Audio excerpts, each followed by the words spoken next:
lab number 3 is on open channel flow. What we're going to want to be doing here is running water through the flume. I will always turn on both pumps, and we're going to be taking the height of the water at a couple different stages of slope, as well as with the tailgate up, about halfway down, and then all the way down. What we're going to do that for is to help make subcritical and supercritical flow. The reason we're going to do one measurement at the tailgate midsection is because whenever we take all our other measurements at the same location, we might not complete out a perfect specific energy diagram, and by lowering the tailgate a little bit, we'll be able to nudge our hydraulic jump closer and closer to our measuring station, while closer and closer to the measuring station, so that we can get a measurement while the water is still fairly uniform, and that way we can get a value on our subcritical side that is a little closer to our critical flow in order to help complete out our curve. Alright, so for this slab, I do fabricate a little bit of data for them without letting them know. What we need to know in order to do the slab, the very first thing is going to be the flow rate. Now, whenever I first turned on the slab, whenever I was running it, I had water start shooting out of here, out of the top. So what I did instead, because this was how we were supposed to be getting our flow rate, was reading these manometers. What I did instead was I got data from an old lab, and I saw what depths that they had listed for the flow rate that they were using at the different percent slopes. And I set the machine to those percent slopes, and I tried making sure that the depths were about the same height. I adjusted the head gate up and down in order to get the amount of flow going through there that I thought would make it equal to the flow that they use. So I had the head gate approximately at the same amount open as what they had, and I had the depth set about the same depth that they had for various different slopes. So with that, what I did after I would turn on the pumps, I would have this open. The water would come up and start shooting out of there. I closed it down. I closed these down a little bit, and then I slowly would open these while the pump was off and let the water bleed out of them ever so slowly until I got values here that I deemed acceptable in order to give them the flow rate that I thought they should get based off of this chart up here. Alright, so that's pretty much all we do on this slab. That is a little bit tricky. Everything else is pretty much straightforward. I've got written on the flume over here. As you can see, I have written on the flume over here that we are going to be subtracting off 0.34 from our total value, and that the width is 1 foot.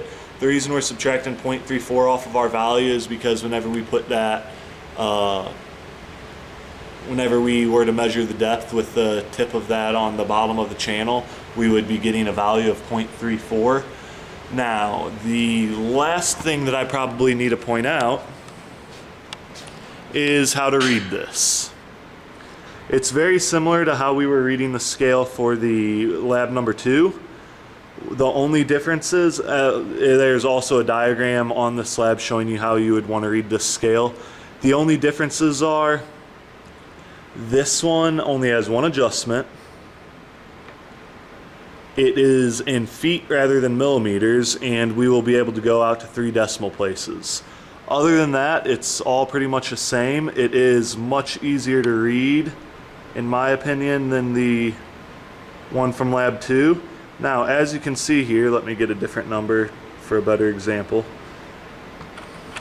Alright, as you can see here, if we were going to be reading what value this is, we are increasing our numbers as we go down. So I would see where the 0 crosses, it's in between the 1.18 and 1.19 value. That's because every large mark is 0.1 feet. The small marks are 100ths of a foot, and then that small scale you see on the right will be for 1,000th of a foot. So we look at that and we see that we are in between those two marks. with the 0 value. So that will get us in between 1.18 and 1.19. Now, in order to get our third decimal, we would see where two lines cross up, and scanning over this, obviously it looks like somewhere in the middle, probably around the 5 is where a line lines up. So I would get a value, an overall reading of this to be 1.185.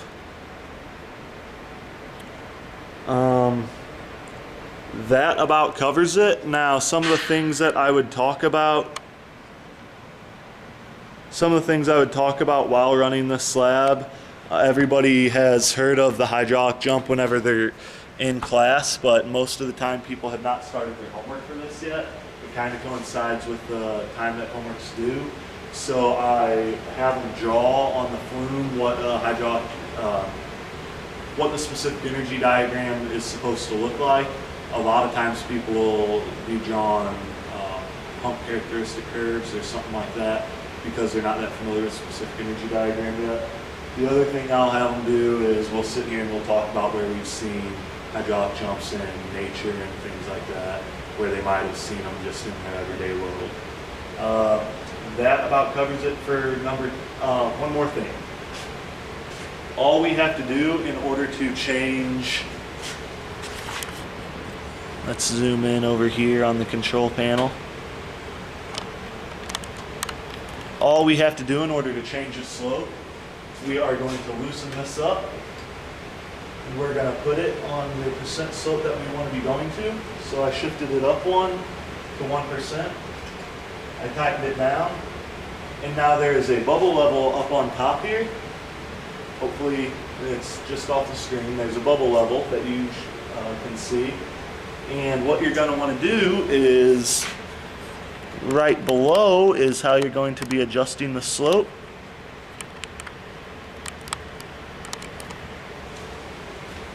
You're going to want to tell it we are going to be increasing the slope, so I put it on up, and then I turn it on until I see that that has leveled out. So we just adjusted it to be at a 1% slope. We run the experiment again. We would do that up to a 5 or 6% slope. Then we would lower the tailgate to a midway section. And then we would lower it all the way and do it all over again. One thing that you're going to want to make sure that they do while we're at the subcritical flow, obviously your depths are going to be changing pretty significantly throughout. Once we go down to supercritical flow, the depths are almost identical, so I make sure that they're extremely accurate with those values and make sure all that their values make sense. As we decrease our slope, we should be expecting our depths to grow ever so slightly. If you have different people taking the measurements, oftentimes they won't show that. Two people will take them in different ways. So they'll have depths as we're decreasing our percentage. They'll have their depths also decreasing. That pretty much wraps up lab number 3.